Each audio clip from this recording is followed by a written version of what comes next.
Ajmer Nagar തീരദേശം road തകർന്നു. ദുരിതപൂർണം വിദ്യാർത്ഥികളുടെ school യാത്ര. കടലാക്രമണത്തെ തുടർന്ന് 3 വർഷത്തിലധികമായി തകർന്നു കിടക്കുന്ന പാലപ്പെട്ടി അജ്മീർ നഗർ തീരദേശ റോഡ് പുനർനിർമ്മിക്കാത്തതിൽ ജനരോക്ഷം ശക്തമാകുന്നു. അജ്മീർ നഗർ പള്ളിയിലേക്കും വെളിയങ്കോട് പെരുമ്പട പഞ്ചായത്തുകളിലെ തീരദേശ വിദ്യാർത്ഥികൾക്കും പ്രദേശവാസികൾക്കും ഏറെ സഹായകരമായിരുന്ന തീരദേശ റോഡാണ് തകർന്നു കിടക്കാൻ തുടങ്ങിയിട്ട് കാലമേറെയായത്. 3 വർഷം മുമ്പ് കടലാക്രമണത്തിൽ തകരുകയും ഗതാഗതം മുടങ്ങുകയും ചെയ്തു. പാലപ്പെട്ടി വെളിയങ്കോട് തീരദേശ മേഖലയുമായി വേഗത്തിൽ ബന്ധിപ്പിക്കുന്ന റോഡ് എത്രയും പെട്ടെന്ന് പുനർനിർമ്മിക്കണമെന്നാണ് നാട്ടുകാരുടെ ആവശ്യം. 100 മീറ്ററോളം റോഡാണ് കടലാക്രമണത്തിൽ തകർന്നത്.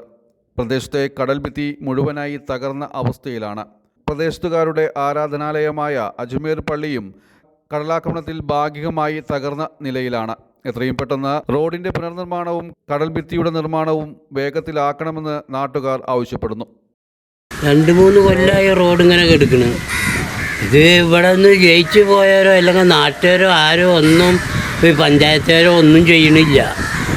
ഇപ്പോൾ കുറേ മണ്ണ് അവിടെ ഇത് പോകണമെന്നുണ്ടപ്പോൾ കുറേ മണ്ണ് അവിടെ കൊടുന്നിട്ട് അതുകൊണ്ട് ഞങ്ങളെ പള്ളിയും പോകാനായി എല്ലാം പോയി. ആ കല്ലവിടെ ഇട്ട മണ്ണും ചാക്കും അവിടെ ഇട്ട കാരണം അതിങ്ങനെ വെച്ച് ഇട്ട് പോന്ന്. അപ്പോൾ പള്ളിയിൽ അവിടേക്കും ബാധിച്ച് പള്ളിയുടെ സ്ഥലം കുറേ പോയി. ഈ റോഡ് ശരിയാക്കുകയാണെങ്കിൽ അത് പോകില്ലല്ലോ. അവിടെ എന്തെങ്കിലും കെട്ടിപ്പിടിച്ച് വരികയാണെന്ന് അല്ലെങ്കിൽ കല്ലിടുക എന്തെങ്കിലും ചെയ്യുകയാണെങ്കിൽ പള്ളിക്ക് ഇങ്ങനെ സംഭവിക്കില്ല. അപ്പോൾ പള്ളിയും പോണ്. ഇനിയിപ്പോൾ പകുതി പള്ളി പോയി. ഇനി പകുതി പള്ളിയിലാണ് ഇപ്പോൾ ഞങ്ങൾ പ്രാർത്ഥന നടത്തുന്നത്.